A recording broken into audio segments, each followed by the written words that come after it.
Entiendo, pero no pueden registrar mi maletero sin una orden judicial. No he hecho nada malo. Me encontraba a medio camino de mi vehículo cuando el coche patrulla se cruzó en el carril y se detuvo en diagonal. Sin luces, sin sirena, lo justo para bloquear el lado del conductor de otro coche. El agente Daniel Brooks salió antes de que la puerta se cerrara por completo. No se apresuró. Una mano descansaba cerca de su cinturón, la otra se balanceaba lánguidamente. Estaba mascando chicle, lenta y constantemente, como si nada de lo que ocurría allí requiriera urgencia. El hombre al que se acercaba, Richard Hale, ya estaba sentado en una silla de ruedas junto a un maletero abierto. Bolsas de la compra estaban alineadas en hileras ordenadas sobre el asfalto. Nada derramado, nada apresurado. Brooks no se anunció. No preguntó si se necesitaba ayuda. Se detuvo cerca, lo bastante cerca como para que la rueda delantera de la silla quedara entre sus botas. Desde donde estaba, podía ver la cámara corporal en el pecho de Brooks. Estaba montada y visible, pero intacta. La interacción ya había comenzado de todos modos. Él no la tocó. Richard mantenía las manos planas sobre sus muslos, todavía con deliberación.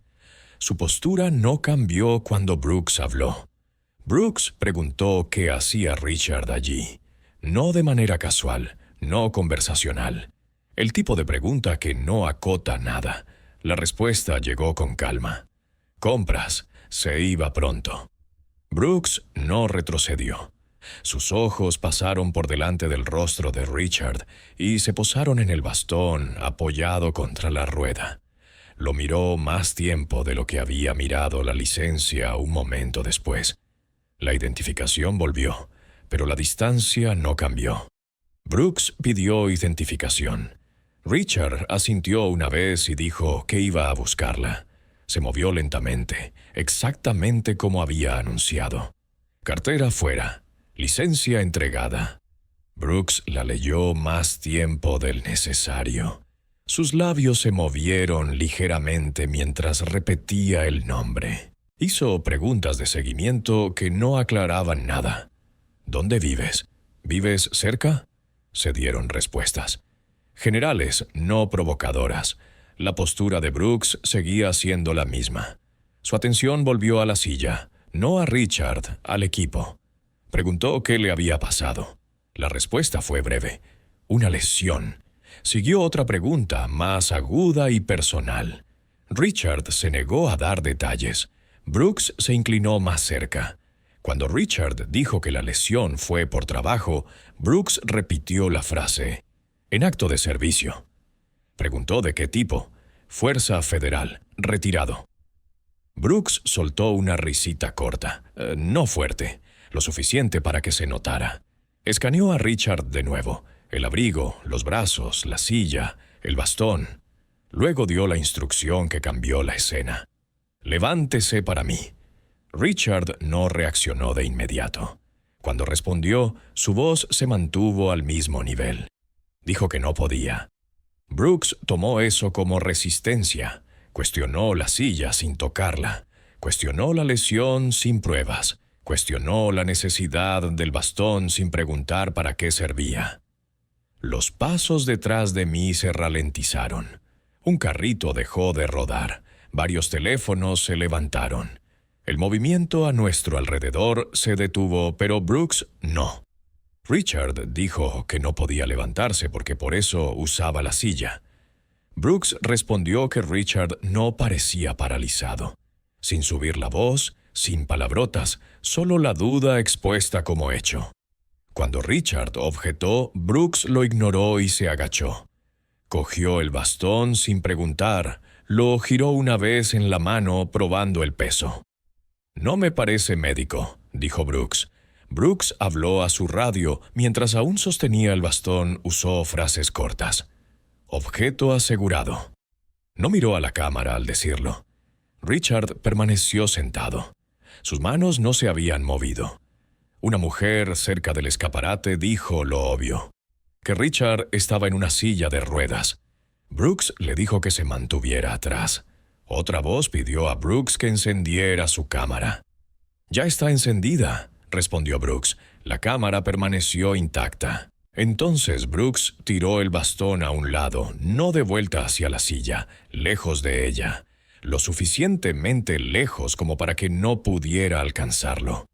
Richard miró hacia abajo y luego volvió a mirar. «Acaba de quitarme mi apoyo», dijo. Brooks no respondió. Ordenó a Richard que mantuviera las manos visibles, que no se inclinara, que se quedara exactamente como estaba sin el bastón. Richard se ajustó ligeramente en la silla, nada brusco, nada hacia adelante, solo lo suficiente para mantenerse erguido. Brooks puso la palma de la mano en la costura del hombro de Richard y lo empujó de nuevo hacia el asiento. La presión duró menos de un segundo. Richard le dijo que no lo tocara. Brooks se inclinó y dijo en voz baja: «¿Seguro que hoy no se te olvidó cómo caminar?» Sin gritos, sin insultos, solo lo suficiente para que todos los cercanos oyeran. Fue entonces cuando un segundo coche patrulla apareció detrás del vehículo de Brooks. El agente Ethan Cole salió. Y fue entonces cuando la escena dejó de estar contenida. El agente Ethan Cole se detuvo en seco al salir del segundo coche patrulla. No de forma dramática, solo lo suficiente para registrar lo que tenía delante. Richard Hale seguía sentado en la silla de ruedas.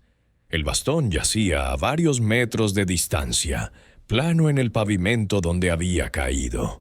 El agente Daniel Brooks estaba cerca, posicionado ligeramente detrás de la silla ahora, una mano descansando en el respaldo, como si perteneciera allí. Nada se movió por un momento. Los ojos de Cole fueron primero a Richard, luego al bastón, y luego de vuelta a Brooks. Su mano flotó cerca de su radio, la tocó una vez y luego bajó. Brooks habló antes de que nadie más pudiera. Su voz era firme y rápida, el tipo que se usa para establecer un marco. «Ha sido poco cooperativo». Richard giró la cabeza ligeramente hacia Cole. Su voz se mantuvo uniforme. Dijo que eso no era cierto. Brooks lo interrumpió sin subir el volumen. Le dijo a Richard que no hablara. Cole no respondió de inmediato. Miró a su alrededor al pequeño grupo que se había formado. Los teléfonos seguían levantados en el maletero abierto, con las compras aún intactas. Luego preguntó qué estaba pasando. Brooks respondió en fragmentos cortos. «Seguridad del objeto. El sujeto no está cumpliendo». Hizo un gesto hacia el bastón sin volver a cogerlo. Richard dijo que Brooks se lo había quitado. Cole lo miró de nuevo. No lo tocó. Desde donde yo estaba, ahora había dos uniformados, dos radios y un hombre sentado. Brooks seguía siendo el más cercano a Richard, todavía controlando la distancia. Cole sugirió bajar el ritmo. Brooks no estuvo de acuerdo ni se negó. Simplemente siguió hablando, añadiendo detalles, repitiendo que había establecido el control, que había seguido el procedimiento. Richard permaneció sentado. Sus manos seguían visibles. No discutió más allá de corregir lo que ya se había dicho. Pasaron unos minutos así, sin gritos, sin movimientos bruscos, solo el sonido de las radios chirriando y una conversación baja entre Brooks y Cole que no incluía a Richard. Entonces llegó otro vehículo. Un SUV oscuro esta vez. La sargento Laura Mitchell salió. No se apresuró. No escaneó frenéticamente. Captó la escena entera en un lento barrido. La silla, el bastón, la distancia entre Brooks y Richard, la multitud. Preguntó qué tenían. Brooks habló de inmediato, más rápido que antes. Sujeto argumentativo. Se negó a acatar órdenes, objeto al alcance. Mitchell miró el bastón en el suelo. ¿Ese objeto?, preguntó. «Sí, señora», dijo Brooks. «Lo aseguré». Richard habló antes de que ella se girara completamente hacia él. Dijo que era su bastón de movilidad, que Brooks se lo había quitado. Mitchell levantó una mano ligeramente, no como una orden, solo lo suficiente para pausar el intercambio. Le dijo a Richard que llegaría a él. Luego le hizo a Brooks una pregunta diferente. ¿Por qué está en el suelo? Brooks abrió la boca, luego la cerró. Dijo, seguridad. Mitchell no respondió de inmediato. Miró a Richard más de cerca ahora. Su postura, la forma en que se sostenía en la silla. Preguntó si necesitaba atención médica. Richard no dudó. Dijo que sí, su hombro y su espalda. Brooks objetó. Dijo que no era necesario. Mitchell giró la cabeza lo suficiente para mirarlo. Dijo que ella decidiría eso. Ese fue el momento en que la autoridad subió un nivel. Mitchell pidió asistencia médica. No en voz alta, no con urgencia. Solo a su radio, como si fuera el siguiente paso de una lista de verificación. Brooks dio medio paso atrás. No mucho, pero fue la primera vez que creó distancia desde que llegó. Los paramédicos llegaron unos minutos después. Se arrodillaron junto a Richard y le hicieron preguntas básicas. Él respondió con claridad. No exageró. No editó. Cuando uno de ellos le tocó el hombro, Richard inhaló bruscamente y dijo que le dolía. El paramédico miró a Mitchell y dijo que debían transportarlo. Mitchell asintió. Mientras preparaban la camilla, Mitchell se hizo a un lado con Brooks. Hablaron en voz baja, justo fuera del alcance del oído de Richard. No podía oír las palabras, pero podía ver a Mitchell mirar la cámara corporal en el pecho de Brooks. La señaló una vez, luego al bastón. Brooks negó levemente con la cabeza. Dijo algo corto en respuesta. Mitchell no discutió. Simplemente volvió a mirar la escena y luego habló de nuevo a su radio. Richard fue trasladado con cuidado a la camilla. El bastón fue recogido esta vez, colocado a su lado, no devuelto a su mano, pero ya no abandonado en el suelo. Mientras se cerraban las puertas de la ambulancia, la multitud comenzó a dispersarse. Los teléfonos bajaron. Los carritos empezaron a moverse de nuevo. Pero la escena no terminó ahí. Brooks permaneció de pie junto a su coche patrulla. Su postura era diferente ahora, menos hacia adelante, más contenida. Cole estaba a unos pasos de distancia, observando sin hablar. Mitchell se quedó lo suficiente para dar las instrucciones finales, no dramáticas, solo procesales. Antes de irse, le dijo algo a Brooks que lo hizo mirar hacia abajo por primera vez desde que la estaba observando. Los vehículos se alejaron uno por uno. La ambulancia primero, luego el SUV de Mitchell, luego la unidad de Cole. Brooks fue el último en irse. Al volver a meterse en su coche, finalmente levantó la mano y tocó la cámara corporal. Para entonces, el momento que debería haber grabado ya había pasado, y el registro que importaba ya no se estaba escribiendo en la escena. La ambulancia se alejó primero. Sus puertas se cerraron sin urgencia, sin luces, sin sirena. Solo el sonido del motor se desvaneció al salir del aparcamiento.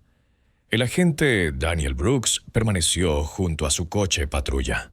No habló. Tampoco se movió mucho. Su postura estaba contenida ahora, hombros cuadrados, ojos al frente. El agente Ethan Cole estaba a varios pasos de distancia, observando sin comentarios. La sargento Laura Mitchell permaneció el tiempo suficiente para dar las instrucciones finales. Luego abandonó la escena de la misma manera que había entrado, sin énfasis. Para cuando el último vehículo salió, el aparcamiento había vuelto a su ritmo normal. Los carritos rodaban de nuevo. La gente pasaba sin detenerse. Las compras que habían estado alineadas tan pulcramente habían desaparecido. Pero la escena no terminó ahí. Se trasladó. En el hospital, la secuencia fue básica y repetible. Mediciones, notas, fotografías, horas registradas. Se documentaron moretones en la parte superior del brazo. Se anotó tensión en el hombro. Dolor de espalda atribuido a un movimiento brusco mientras estaba sentado. Cada detalle se introdujo en silencio en un sistema que no pregunta el por qué primero. Pregunta cuándo.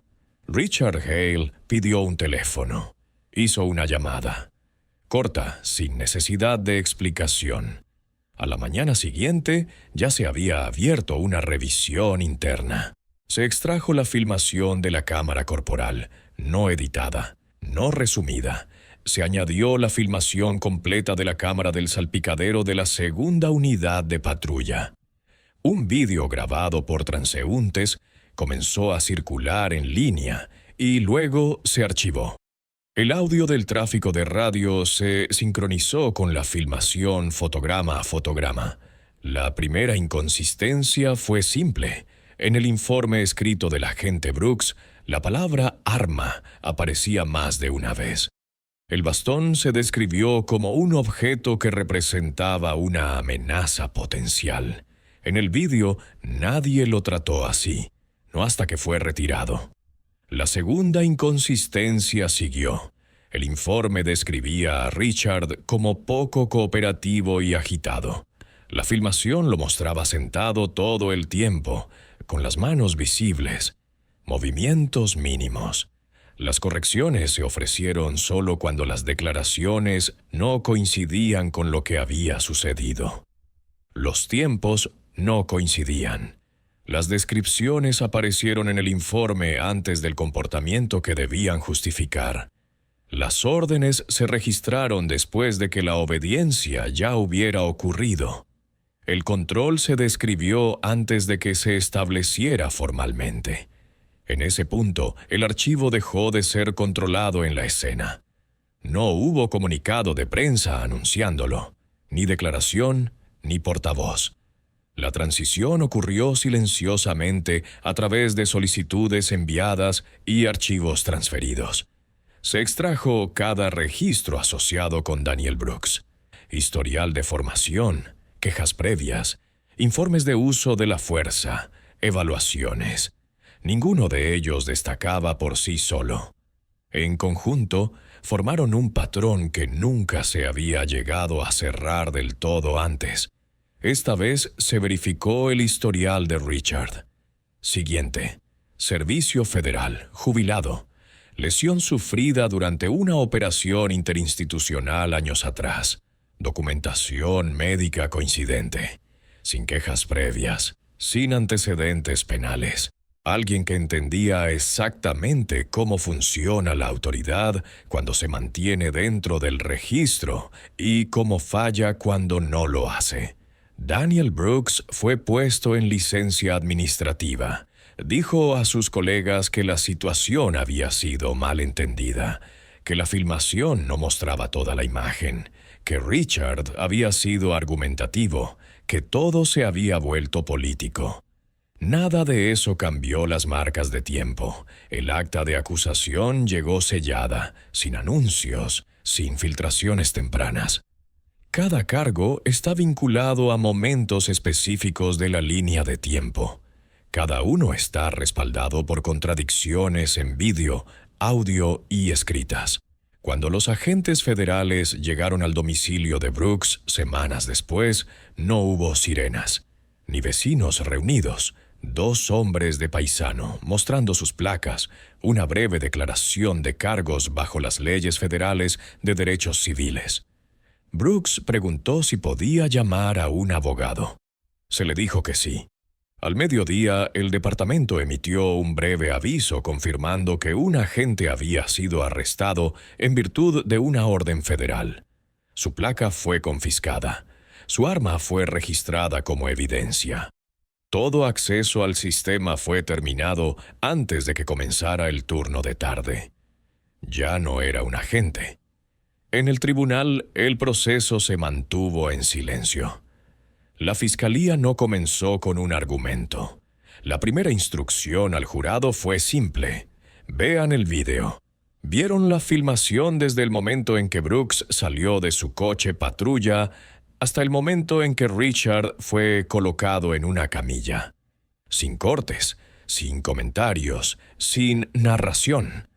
Vieron la distancia, el posicionamiento, la forma en que Brooks estaba demasiado cerca. El momento en que se tomó el bastón, la breve presión en el hombro, las declaraciones que no coincidían con las acciones, oyeron claramente la frase, la pronunciada sin volumen, sin urgencia. Los peritos testificaron después. Un instructor de uso de la fuerza explicó que nada de lo que hizo Richard cumplía el umbral de detención, y mucho menos de fuerza. Un especialista en derechos de discapacidad declaró que no existe base legal para exigir pruebas de discapacidad o retirar dispositivos de asistencia durante un encuentro rutinario. Cuando Richard testificó, no levantó la voz. Describió la lesión que lo puso en la silla. La formación le enseñó a moverse con cuidado. El momento en que su equilibrio se alteró cuando le quitaron el bastón. No espero un trato especial, dijo. Espero que se siga el procedimiento. Daniel Brooks también testificó. Dijo que se sintió inseguro, que el bastón podría haber sido utilizado como arma. El fiscal pausó el vídeo y le pidió que señalara el momento en que ese miedo se volvió razonable. No respondió. El jurado deliberó brevemente. El veredicto fue unánime, culpable de todos los cargos federales. En la sentencia, la jueza no levantó la voz. Usó la autoridad sin registro, dijo, y cuando el registro llegó, lo contradijo. 9 años en prisión federal, revocación permanente de la certificación, cese completo de una carrera en las fuerzas del orden. No hubo aplausos. Un acuerdo civil se finalizó por separado. Sin admisión de irregularidades por escrito, solo un número. Restitución registrada. Semanas después, el departamento anunció un nuevo programa de formación en derechos de discapacidad. El nombre de Brooks fue eliminado del registro de personal. No hubo ceremonia ni declaración de pesar. El vídeo permaneció en línea, no porque fuera dramático, sino porque era familiar. Un encuentro rutinario. Una decisión tomada antes de que se escribiera. Un registro que llegó tarde, pero no demasiado tarde. Cuando el poder se impone en el registro, deja de ser discrecional. Si quieres más casos reales, donde la autoridad se examina paso a paso, sigue Power Abuse Stories.